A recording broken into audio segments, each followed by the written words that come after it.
The Hangover. I managed to crawl out of bed early Saturday afternoon. I was exhausted, physically and emotionally, and I could have spent the remainder of the day snuggled under my comforter. I imagined doing nothing but watching old movies and gorging on Oreo cookies and vanilla ice cream, wallowing in my own misery called the past. Friday night's rendezvous at the junction opened up old wounds.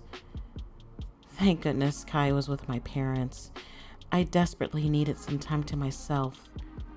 Turning my cell phone off briefly crossed my mind, but I was supposed to meet Corey and Gianna around 2 o'clock for a late lunch and then a bit of shopping, and canceling would be out of the question. Corey would throw a fit about my being so inconsiderate of other people's plans and how I was being selfish, immature, and blah, blah, blah, whatever. I'm not selfish. I'm freaking depressed and hungover, I shouted, narrowing my eyes indignantly at my cell phone, who in turn mocked me silently from my nightstand. I stomped off to the kitchen to rummage through the cabinets for something sinfully sweet. Great. A lone box of fat-free chocolate chip cookies. I begrudgingly tossed the bag back into the cabinet, disappointed in the lack of fat content. The freezer, the fridge, more cabinets, no real food in sight. Ugh. I must have been insane to start dieting again. The house phone taunted me by ringing as soon as I decided to give up the ghost and eat what I knew to be cardboard rather than actual food. I snatched the phone off the cradle. What, Naomi? Put the cookies down, prima. I stuck my tongue out at the phone. I'm dieting, I retorted, biting hard into the hard cookie with a vengeance. It was stale. Figures. But I was unrelenting in my self-pity, and I decided I deserved nothing but the worst. If you're calling to point out that my eating habits suck, I don't need the reminder. I opened the freezer and found a half-gallon of low-carb vanilla ice cream. I opened the lid and dug into the frozen treat with a half-eaten cookie. Nothing of the sort, my cantankerous cousin. I just wanted to tell you about my date with Christian. Lay eye roll. I eyed the unopened bottle of champagne on my countertop, thinking a mimosa might be what my screaming head needed. My self-absorbed cousin and the stories of her never-ending dating pool was not exactly what I had in mind for a great start to my day. We'd never really gotten along. She'd made my transition from boarding schools in Europe to public education on the south side of Chicago a nightmare, and I'd never really forgiven her. I'd already been the strange-looking kid with an English accent, wild hair, and eyes that slanted too far upwards. In some ways, I still blame my parents for my childhood agony. I remember the first time I'd stepped foot on U.S. soil. I was heartbroken. No longer would I enjoy walking the cobbled streets of London on a holiday. My father was to be stationed in Illinois.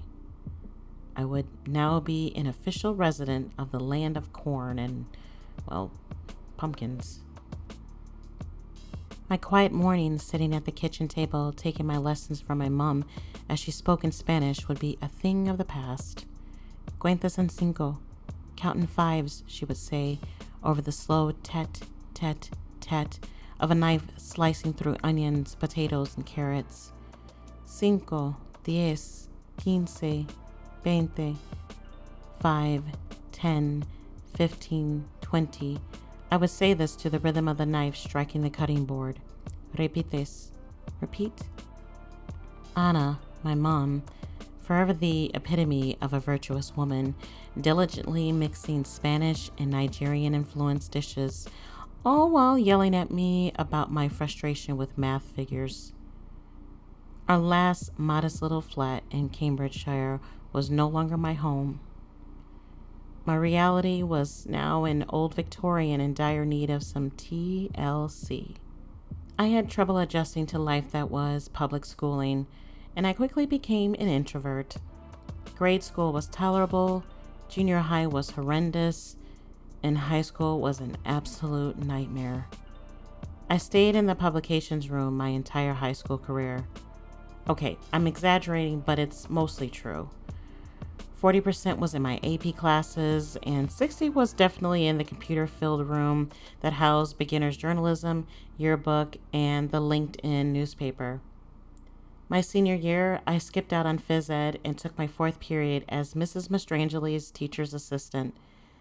If I wasn't assisting her with her beginner's journalism class, I was glued to the Mac computer pasting and editing copy and chatting freely with the staff photographers going in and out of the black room. It was there I felt the safest, where I felt as if I truly belonged. No one judged me, I wasn't fat, I didn't speak funny, my lips weren't too big, my eyes weren't slanted, and my unruly curls weren't nappy. Nope. There I was, just Taiyo, funny, playful, sarcastic, creative, and outgoing.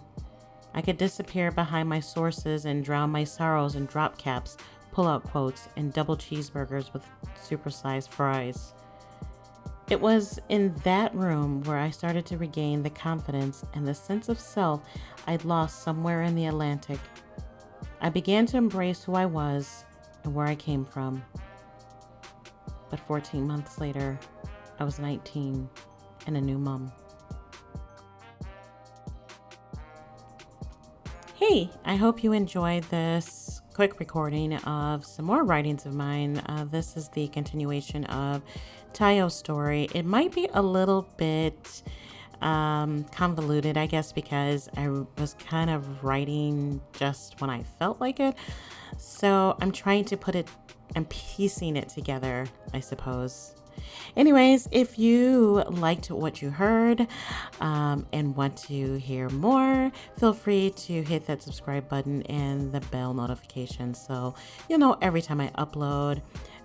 Also, I would be forever grateful if you liked, commented, and shared my content. It would be amazing. Thank you, and I really appreciate you taking the time to listen to me. I will talk to you later. Bye.